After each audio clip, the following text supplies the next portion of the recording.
जी, अस्सलाम वालेकुम। आज 3 मौज़ूआत पे बात करेंगे। पहले 2 मौज़ू इमरान खान और पीटीआई के एहतजाज और इमरान खान को बैरून मुल्क मुंतक़ल करने की खबर के हवाले से एक अज़ियतनाक कैद से गुज़र रहे हैं इमरान खान और उन्होंने एक आखिरी कॉल दी है एहतजाज के लिए, अपने बचाने के लिए। ये इस पे बात करेंगे। 2 मौज़ूआत दूसरा मौजू जो है वो 2 मौज़ूआत हैं, अगेन वो वीपीएन के रिलेटेड हैं कि हुकूमत ने आज जो किया और जो फतवा जारी हुआ, फतवे पे खुसूसन जो है ना, फतवे के बैकग्राउंड पे बात करेंगे थोड़ा-सा। और दूसरी चीज़ वीपीएन के हवाले से एक बहुत अच्छी खबर वीपीएन के हवाले से पाकिस्तानियों के लिए, वो क्या है वो शेयर करेंगे आपसे। और तीसरा मौजू जो है वो जनरल आसिम मुनीर साहब ने आज फिर वही किया जो वो अमूमन करते हैं। अपना जो असल काम है, अपने आप को महदूद रखना, अपने आप को सामने ना आने देना, लोगों के सामने ना आने देना।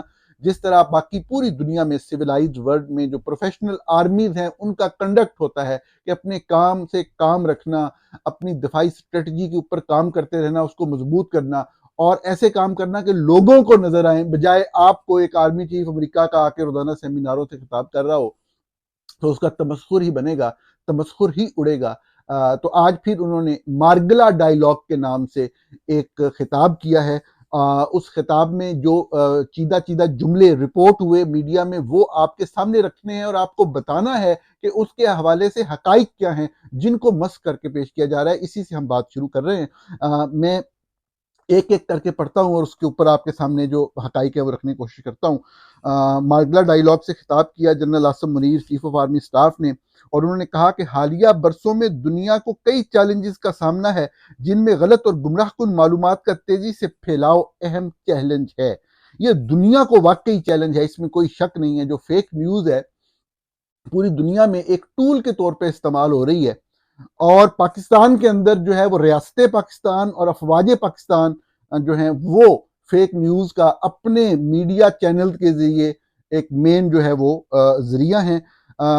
ये फेक न्यूज के हवाले से और जो ये कहना चाह रहे हैं कि जो टेक्नोलॉजी है वो इस्तेमाल कर रहे हैं दहशतगर्द। तो अब टेक्नोलॉजी के ऊपर कुछ पाबंदियों की जरूरत है। इससे पहले कि मैं अगले दो पॉइंट और पढ़ने हैं, उसके ऊपर हकाइक आपके सामने रखने हैं, सबसे पहले ये पाबंदियों की बात जो है मैं इसके ऊपर आ जाऊं। इसका बैकग्राउंड पाकिस्तान के तनाजुर में क्या है, दुनिया के हवाले से तो ये संजीदा गुफ्तगू, संजीदा मौजू है। पाकिस्तान के हवाले से बात सिर्फ इतनी है, सादा लफ्जों में, जिसको कोई भी चैलेंज नहीं कर सकता। ये कोई राय की बात नहीं है, हकाइक की बात है। बददियानती होती है आप अगर हकाइक से मुंह फेरें। बात सिर्फ ये है कि जिस तरह पहले मादी में एक हुक्मरान को हटा के अपनी मर्जी का दूसरा हुक्मरान लाना होता था, तो उसके लिए जो भी बन पड़ती थी वो फौज करती थी। अब जरा दुनिया ओपन हो गई है, दुनिया को चीजों की समझ आ गई है, आम आवाम में शऊर है, तो उनके लिए प्रॉब्लम हुई जब उन्होंने आखिरी मरतबा हुकूमत को निकाल के नई हुकूमत लाने का, अपनी मर्जी की हुक्मरान लाने का फैसला किया। और जब फरवरी 2024 में इलेक्शन हुए तो उनको उनकी सोच से मुख्तलिफ ये बात पता लगी कि जो वो सोच रहे थे वो तो नहीं हुआ। यहाँ पे तो सब वन साइडेड हो गया। मैं जाती तौर पे समझता हूँ कि पीटीआई, मेरी राय है, दोस्त इख्तलाफ कर सकते हैं, कि पीटीआई हरगिज हरगिज इतनी मकबूल नहीं थी जितना मकबूल उनको नून लीग के करतूतों और फौज की उनके खिलाफ पाबंदियों और उनके खिलाफ फैसले सुनाए जाने और उनको दीवार के साथ लगाने के अमल ने कर दिया कि वो क्लीन स्वीप कर गए। और वो जमात जो 40 साल से पाकिस्तान मुस्लिम लीग नवाज, जो पंजाब के अंदर सबसे स्ट्रांग होल्ड रखती थी, वो कोई एक नशिस्त भी कौमी असम्बली की नहीं जीत सकी। इतनी खतरनाक सूरत हाल जो है वो सिर्फ इसलिए पेश आई कि आपने एक बिल्कुल गैर फितरी तौर के ऊपर जो है वो एक ऐसा अमल किया कि आपने एक जमात को मुकम्मल तौर पे खत्म करने की, एलिमिनेट करने की बाई फोर्स कोशिश की, जो लोग कभी भी एक्सेप्ट नहीं करते। तो जो पीटीआई के अपने फॉलोअर्स बिल्कुल थे, उनकी एक सपोर्ट बेस है, इमरान खान की अपनी एक फैन फॉलोइंग है, लेकिन मेरा नहीं ख्याल उनके उस वक्त 2022 के अंदर भी वो इस लेवल पे थी कि इतना मैसिव जो है रिजल्ट पीटीआई के हक में आता। इसकी असल वजह जो है जो हुकूमत रही शहबाज शरीफ साहब की कुछ अरसा, उसमें जो ज्यादतियां हुई, जो जुल्म हुए, जो महंगाई की लहर आई, और सबसे अहम जिस तरीके से हुकूमत खत्म की गई फौज की मदद से, और उसके बाद फिर जिस तरीके से फौज ने जो है हमले किए एक सियासी जमात के कारकुनों के ऊपर, उनको नॉमिनेशन पेपर तक नहीं लेने दिए, उनको इलेक्शन लड़ने की इजाजत नहीं दी, उनको कैंपेन चलाने की इजाजत नहीं दी। इस चीज ने पूरी कौम को एक तरफ खड़ा कर दिया, फौज को एक तरफ खड़ा कर दिया। अब भाई द वे दरमियान में पीटीआई बात का नजर नहीं भी आती, क्लियर एक नजर आ रहा है आपको।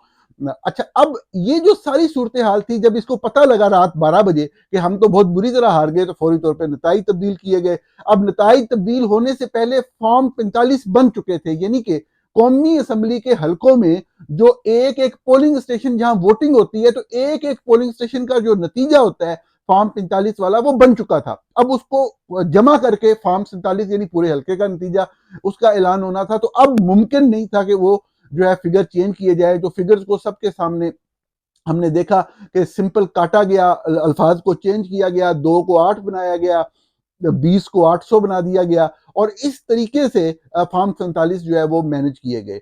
अब जब ये सारे फैक्ट्स जो हैं अवाम के सामने सब ज़ाहिर है सोशल मीडिया के जरिए, खुसूसन ट्विटर के जरिए पहुंच रहे थे, तो इंतखाबात से सिर्फ 7 दिन पहले ट्विटर बंद कर दिया गया। बहुत से लोग सब ज़ाहिर है कि अपने बुक्स की वजह से इस चीज को मेंशन नहीं करते। ये चीज भी याद रखिएगा कि इलेक्शन से सिर्फ 7-8 दिन पहले फैक्ट फोकस को भी सिर्फ 7-8 दिन पहले बंद किया गया था।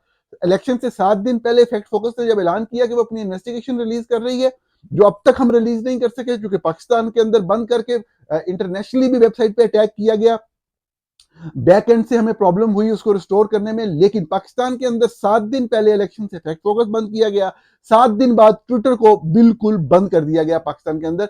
वजह क्या थी कि सिर्फ खबर का, सच का लोगों तक पहुंचना, वो जो सच का लोगों तक पहुंचना ट्विटर के जरिए मुमकिन हो रहा था, वो चीज तकलीफ दे थी कि इससे जो है हमारे खिलाफ एक बयानिया खड़ा हो सकता है, और अवाम जो है उसमें ज्यादा गम गुस्से का इजहार एक मजबूत तरीके से, एक मुनज़्ज़म तरीके से हो सकता है। तो उसको, उस प्लेटफॉर्म को जो है वो बंद किया गया।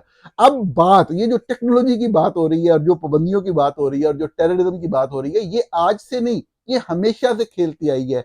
हमारी फौज जो है टेररिज्म का एक जो प्लॉय है, कभी भी टेररिस्ट के खिलाफ एक्ट नहीं करते, क्योंकि टेररिस्ट तो इन्होंने खुद बनाए होते हैं। ये जब अपने नाकदीन, जो कि इनके इक्तदार के ऊपर हाथ डालने की कोशिश करते हैं, जब उनको फिक्स करना होता है, उनसे डील करना होता है, तो उनके ऊपर टेररिज्म का इल्जाम लगाते हैं। ये हमेशा से होता है। अब मैं आपको वैसे बताऊं कि जब बेनजीर भुट्टो, जनरल मुशर्रफ का दौर था, और अर्ली 2000 में जब नैब ने इन्वेस्टिगेशन स्टार्ट की, तो बेनजीर भुट्टो की कोई जो दुनिया भर में कोई उनकी मालूमात इकट्ठी करने के लिए भी, ये एक फैक्ट है, जो रिपोर्टेड फैक्ट है, लेकिन बहुत ज्यादा डिस्कस नहीं होता। आई नो इट, मैंने डॉक्यूमेंट्स देखे हुए हैं कि जो जब लिखा गया नैब की तरफ से पाकिस्तान में मुशर्रफ हुकूमत के दौरान, तो उसमें बाकायदा टेररिज्म का एलिगेशन था। उसकी वजह यह थी कि 9/11 से पहले तो बहुत सारी जगहों पर रसाई मुमकिन ही नहीं थी। 9/11 के बाद बैंकिंग इंफॉर्मेशन और चंद फाइनेंशियल इंफॉर्मेशन तक रसाई एक जरिए से मुमकिन बनाई गई कि अगर किसी शख्स के ऊपर किसी भी मुल्क में, मतलब यूएन ने ये और अमेरिका ने ये चीजें की और इन्फोर्स करवाई बाकी दुनिया में भी यूएन के जरिए, कि जो बैंकिंग इंफॉर्मेशन है वो उसको एक्सेस दी जाएगी, बिजनेस इंफॉर्मेशन को, फाइनेंशियल इंफॉर्मेशन को एक्सेस दी जाएगी अगर जिस बंदे के बारे में बात हो रही है उस पर टेररिज्म का इल्जाम है। तो इन्होंने वो, मतलब टेररिस्ट के खिलाफ तो ये ना संजीदा थे ना हैं, तो इन्होंने उस वक्त भी उसका पॉलिटिकल यूज ही किया। उसके बाद भी मुसलसल हम देखते चले आ रहे हैं बहुत सारी चीजें। मुशर्रफ के दौर में मैंने भी रिपोर्ट की कि फर्ज करें कि एक ब्रिगेडियर की लड़की का एक चक्कर चल गया एक लड़के के साथ, और वो लड़का जो है वो शायद मलेशिया चला गया, और ब्रिगेडियर बहुत क्लोज था जनरल मुशर्रफ के, तो उन्होंने उसके ऊपर टेररिज्म का केस जो है वो कायम किया। 2007 की मेरी खबर है ये, तमाम एविडेंस के साथ, और उस वक्त के मलिक कयूम जो अटॉर्नी जनरल थे उनके इतराफी बयानात के साथ ये खबर छपी हुई है कि वो लड़का जो आशिक था लड़की का, और लड़की भी इन्वॉल्व थी, साथ ब्रिगेडियर साहब की बेटी जो है, लेकिन ब्रिगेडियर साहब को ये पसंद नहीं आया कि उनकी बेटी जो है वो किसी आम बंदे के साथ, आम लड़के के साथ उसके मामला हो गए हैं, तो उन्होंने वो उसके ऊपर टेररिज्म का केस बनवाया, और फिर टेररिज्म के जरिए वो इस्तेमाल करते हुए उस मुल्क से इस मुल्क में लेके आए, अदरवाइज मुमकिन ना होता। ये मतलब मैं टेररिज्म का इस्तेमाल बता रहा हूँ। तो ये इनकी आदत है, इनकी सोच है, इनकी केमिस्ट्री में शामिल हो चुका है कि जो मामला वैसे हल नहीं हो रहा वो टेररिज्म पे डाल दें। आपके सामने जितनी टेररिस्ट ऑर्गेनाइजेशन हैं उनको किन की सपोर्ट है आज के दिन भी। आई नो कि चंद ग्रुप्स ऐसे हैं जो फौज से लड़ रहे हैं, इन्हीं के अपने पैदा किए हुए लोग जो हैं, जब आप गलत बुनियाद पे कोई चीज़ खड़ी करते हैं, तो वो हमेशा आपके साथ उस तरह नहीं रहती जिस तरह जिस मकसद के लिए आपने क्रिएट किया होता है।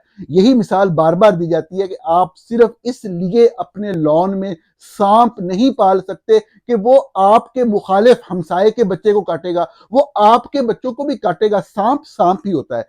लेकिन बहरहाल, तो अब ज्यादातर दहशतगर्द पाकिस्तान के हर शहर में, पंजाब के छोटे छोटे शहरों में ये जो बेस कैंप्स हैं टेररिस्ट ऑर्गेनाइजेशन के, नाम निहाद इंतहा पसंद मजहबी जमातों के, जो हरगिज मजहबी जमातें नहीं है, मजहबी जमातें अच्छा काम करने वाले लोग भी हमारे दरमियान मौजूद हैं यकीनी तौर पे, लेकिन ये जो एक्सट्रीमिस्ट एलिमेंट है मैं उनकी बात कर रहा हूँ, सब फौज की सपोर्ट से चल रहा है ना, तो खुद ये टेररिज्म के सपोर्टर तो खुद हैं, उसको स्प्रेड खुद करते हैं, पेट्रोनाइज खुद करते हैं, और फिर जब आप अपने खिलाफ फैलती हुई किसी चीज को रोकने के लिए कोई गुफ्तगू करनी होती है, कोई सहारा लेना होता है, तो टेररिज्म का सहारा लेते हैं।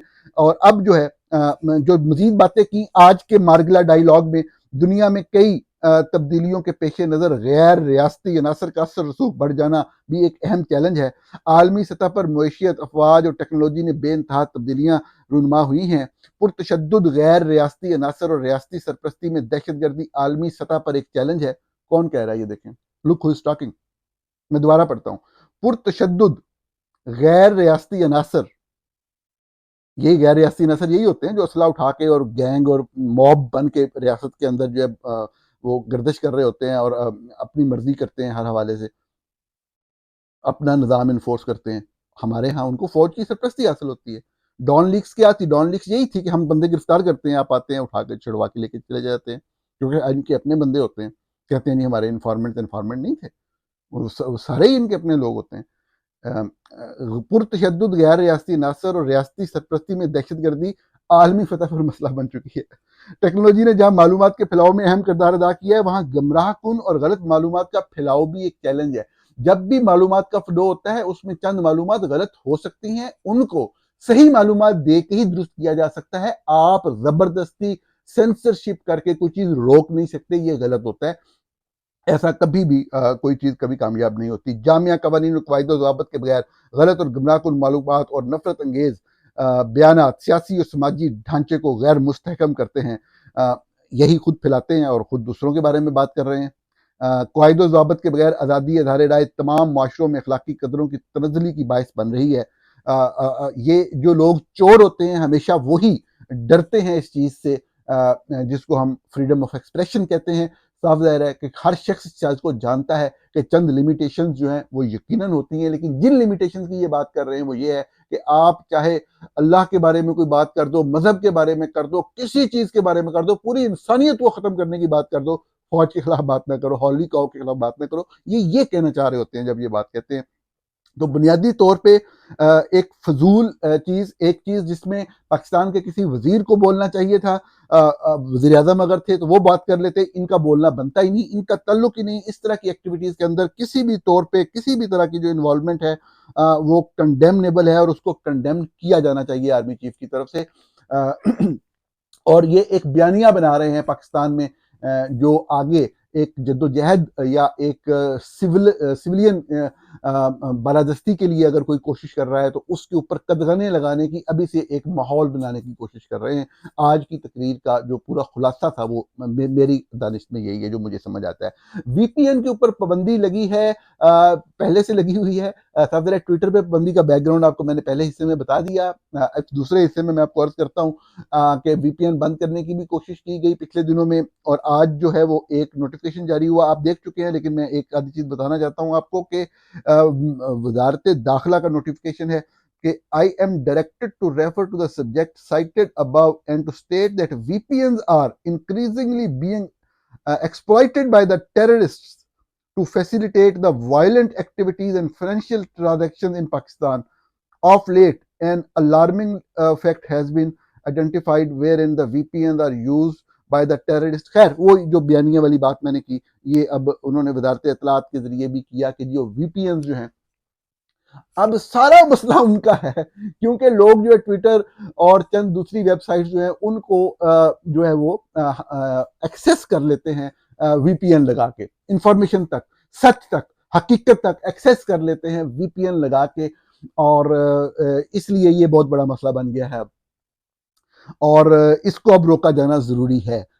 ये वही वाला बयानिया जो मैंने आपको बताया कि अब जो उनको एक्सेस टू इंफॉर्मेशन है, जो सच तक या हकाइक तक जो एक रसाई है, उससे उनको तकलीफ हो रही है और उसको रोकने के लिए वो टेररिज्म का इस्तेमाल कर रहे हैं। जैसा कि मैंने आपको एक्सप्लेन किया। अब बात ये है, ये तो हुकूमत की तरफ से हो गया, वजारत अपना बंदा उन्होंने बैठाया हुआ है इधर, मोहसिन नकवी साहब, उनके जरिए वो ये गंद फैला रहे हैं, बयानियां फैला रहे हैं। ग्राउंड बनाना उन्होंने शुरू किया कि जियो न्यूज़ पे एक फेक न्यूज़ चलाई 2 दिन पहले कि 2 करोड़ लोग, अभी आपको सारी बात समझ आएगी, 2 करोड़ लोग रोजाना जो है ना फौश वेबसाइट यानी पोर्नोग्राफिक वेबसाइट विजिट करते हैं वीपीएन लगा के। मैंने फौरी तौर पे जो मुतलका लोग थे पीटीए के उनसे ये बात समझने की कोशिश की। उन्होंने कहा कि बात बिल्कुल डिफरेंट है, लेकिन जियो ने जिस तरह खबर चलाई है वो साफ जाहिर है कि भाई लोगों के कहने पे चलाई है, और भाई लोगों से मुराद आईएसआई वालों के कहने पे। और उसमें पोर्नोग्राफिक वेबसाइट वाली बात नहीं है। पोर्नोग्राफिक पाकिस्तान में बंद है, वीपीएन लगा के आप कोई भी चीज जो है उसको एक्सेस कर सकते हैं जो कि ब्लॉक हो। तो लोग जो है वो साफ ज़ाहिर है यकीनी तौर पे होंगे वो लोग भी जो फौश वेबसाइट तक रसाई की कोशिश करते हैं, लेकिन पाकिस्तान में ज्यादातर लोग जो हैं वो जो ब्लॉक्ड कंटेंट है, जिस तरह मैंने आपको अर्ज किया फैक्ट फोकस पाकिस्तान में ब्लॉक है, जिस तरह मैंने आपको अर्ज किया ट्विटर पाकिस्तान के अंदर ब्लॉक है, जो इन ब्लॉक वेबसाइट्स को जो रसाई करने की कोशिश करते हैं उनकी तादाद बहुत ज्यादा है। और इस तरह का कोई भी फिक्र जो है ना किसी लेवल पे कैलकुलेट किया गया फौज वेबसाइट्स के हवाले से, ना ही पीटीए की तरफ से किया गया। तो ये एक ग्राउंड बनाया जा रहा था ना, एक ताकि आपके जहनों में ये चीज डाली जाए, और फिर आज 2 दिन बाद ये चीज गवर्नमेंट की तरफ से आई। लेकिन मेरा इस पे ज्यादा फोकस होगा जो इस्लामी नजरियाती कौंसिल ने फतवा जारी किया है और ये कहा है कि ये शरई तौर पर हराम है।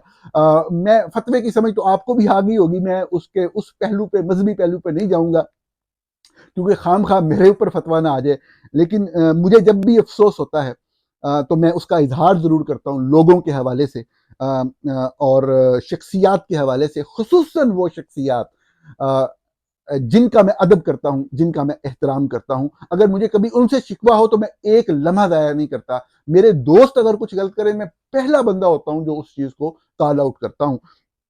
लेकिन मेरे दोस्त तो नहीं, मेरे लिए काबिल एहतराम है मुफ्ती रागब नईमी साहब, जो एक बड़ी बेमिसाल और बड़ी जो आप कह लें कि इज्जत वाली फैमिली से ताल्लुक़ रखते हैं। इनके वालिद जो सरफराज नईमी साहब, हम सब लोग जानते हैं, हमने अपनी जवानियों में उनका काम देखा, उनको देखा।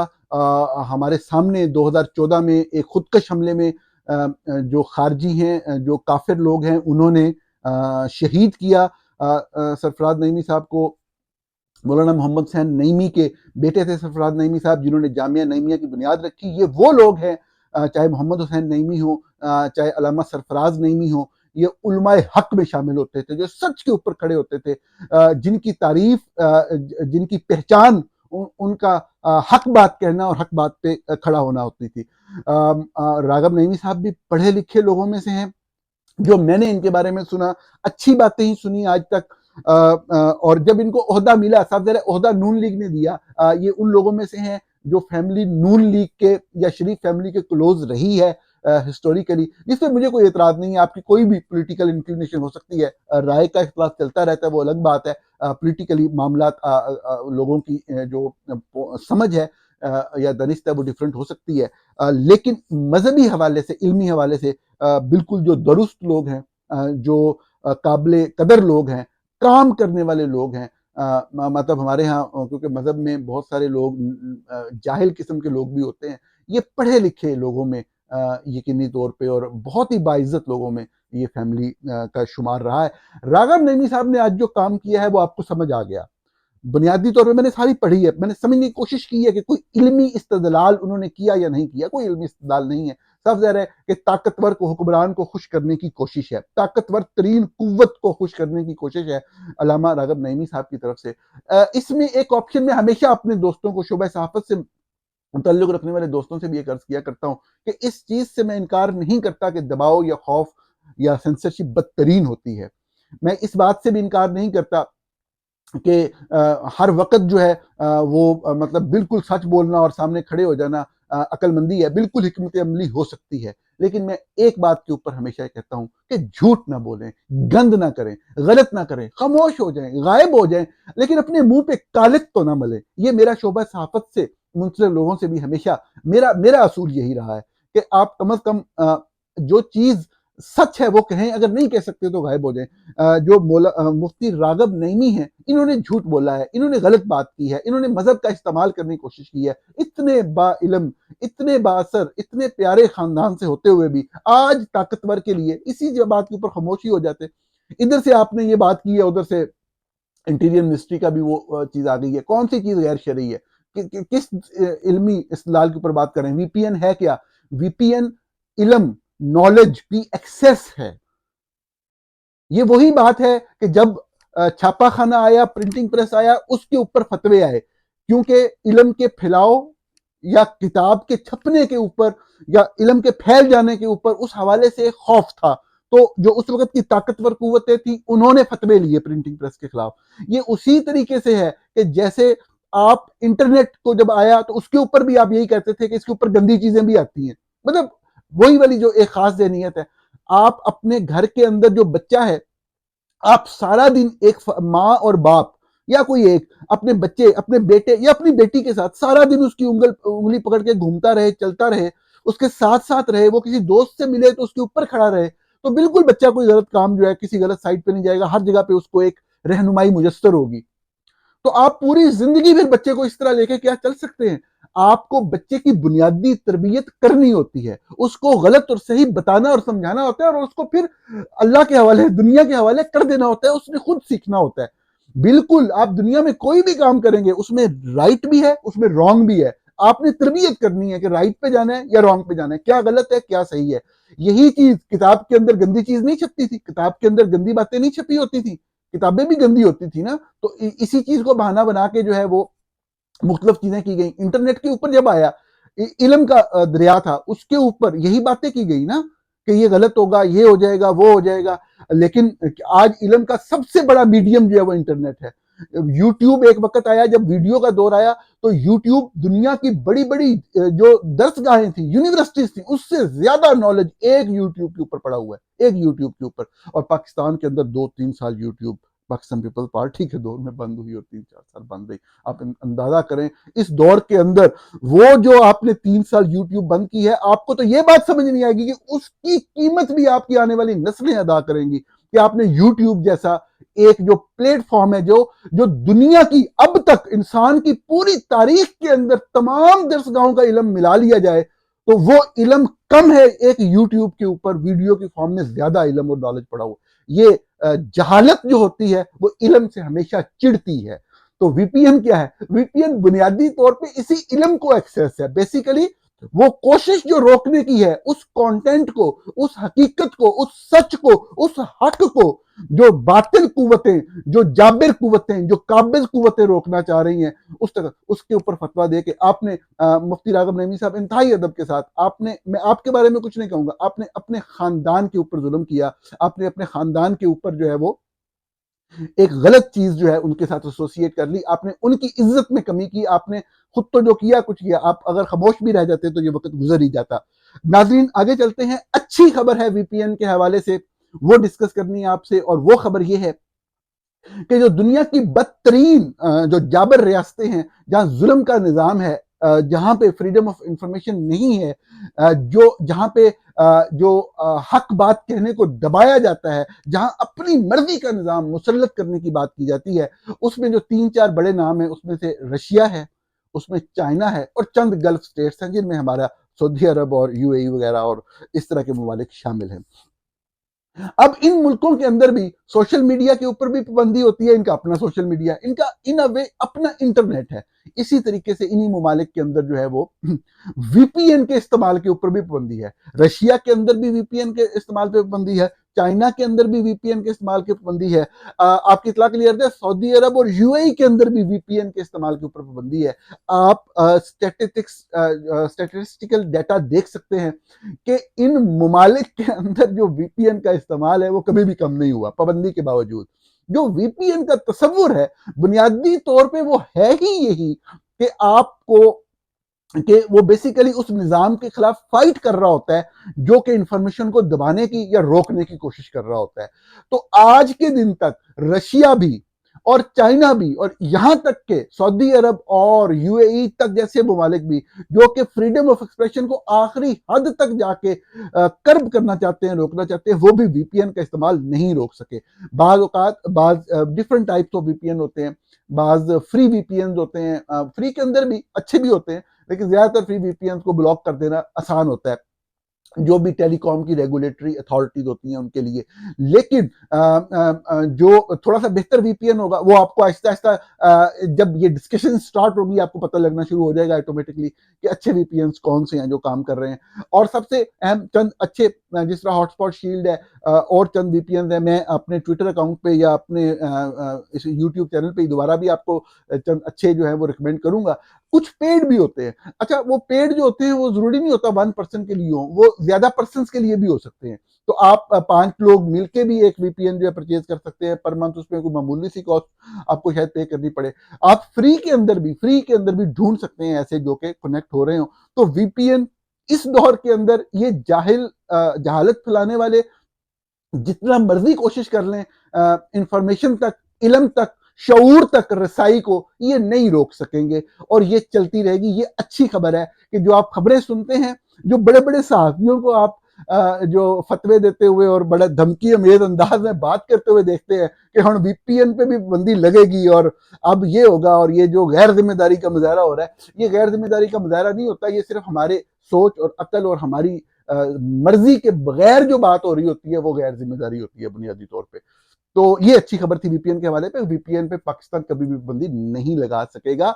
आपको सिर्फ इन टच रहना है, अपडेटेड रहना है और आप यूज कर सकेंगे इंफॉर्मेशन को। इस दौर के अंदर कम से कम इन लोगों के लिए मुमकिन होगा। इमरान खान के ऊपर चलते हैं। इमरान खान के हवाले से सीनियर सहाफी नजम सेठी ने खबर दी है कि उनको किसी मुल्क भेजा जा सकता है, उनकी मर्जी के खिलाफ भी भेजा जा सकता है। खबर के हवाले से मैं इस मौजू पे, स्पेसिफिक मौजू पे 2 मरतबा पहले भी बात कर चुका हूं कि ये चीज ताकतवर हुक्मरानों के जहनों में चल रही है कि किसी तरीके से इस अजाब से जान छुड़वाई जाए। कैसे छुड़वाई जाए, मैंने आपको लास्ट टाइम यही खबर दी थी कि किसी के पास भी खबर नहीं है कि कैसे जान छुड़वाई जाए। जिन्होंने करना है उनके पास भी, उनको भी समझ नहीं आ रही कि क्या अल्टीमेट फैसला करना क्या है। लेकिन इसके खबर के ऊपर इस हद तक हम तबसरा जरूर कर सकते हैं कि ये आप भी जानते हैं, हम भी जानते हैं। मैं हमेशा कहता हूं कि अपनी बात के अंदर एक तवाजुन जरूर रखना चाहिए। किसी को आप पसंद करते हैं या नापसंद करते हैं तो उसमें गुस्से या तासुब का पहलू नजर नहीं आना चाहिए। इमरान खान को आप नापसंद कर सकते हैं, ये आपका राइट है। नवाज शरीफ को आप पसंद या नापसंद कर सकते हैं, ये आपका राइट है।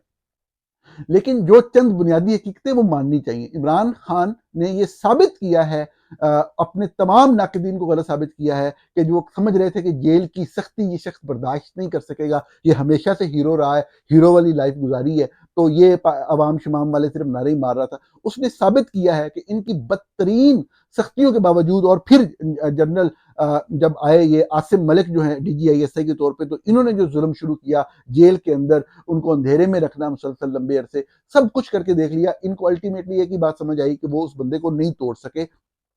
मैं कहना सिर्फ ये चाह रहा हूं कि अगर फर्ज करें नजम सेठी साहब की खबर यकीनी तौर पे जो उनको किसी ने शेयर की होगी कि जबरदस्ती उनको अमेरिका भेज दिया जाता है या यूके भेज दिया जाता है, तो अल्टीमेटली इमरान खान क्या करेंगे? मैं तबसरा नहीं करता, आप खुद सोचें। क्या वो वहां बैठ जाएंगे?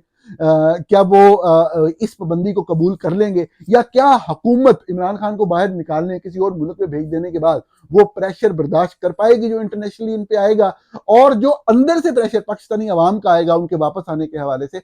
ऐसा नामुमकिन दिखाई देता है। पागल लोग कुछ भी कर सकते हैं, अच्छी बात है कोई पागलपन की ऐसी हरकत करें। तो एहतजाज के हवाले से मैंने पहले भी अर्ज किया, सोशल मीडिया पे भी लिखा, मैं फिर भी अर्ज करना चाहता हूं कि सबसे बड़ा मसला आर्मी चीफ की मुद्दत मुलाजमत में तोसी वाला जो नवाज शरीफ का कानून है वो गलत है, बुनियाद गलत है, असूल गलत है। सारी ताकत हुकूमत और फौज उससे हासिल कर रही है। तरमीम सारी की सारी उसी बात के ऊपर खड़ी है। तरमीम के ऊपर एहतजाज मेरी दानिश में, मेरी राय में, मैं राय देने का हक रखता हूं, आप इख्तलाफ कर सकते हैं कि वो बिल्कुल बेबुनियाद बात है। अगर फर्ज करें 26वीं तरमीम अंडू हो जाती है, पीटीआई के जो अरकान अभी कौमी असम्बली के मेंबर नहीं है वो बन जाते हैं, क्या आपकी हुकूमत आ जाएगी? बिल्कुल भी नहीं आएगी। अगर उन्होंने कोई वोट दिलवाना हुआ किसी और आईनी अमेंडमेंट को, वो आपके इन्हीं बंदों को तोड़ के दोबारा वोट दिलवा लेंगे। ये बात याद रखिएगा। ये गुस्से वाली बात, ये जज्बात वाली बात नहीं, ये फैक्चुअल ग्राउंड रियलिटी की बात है।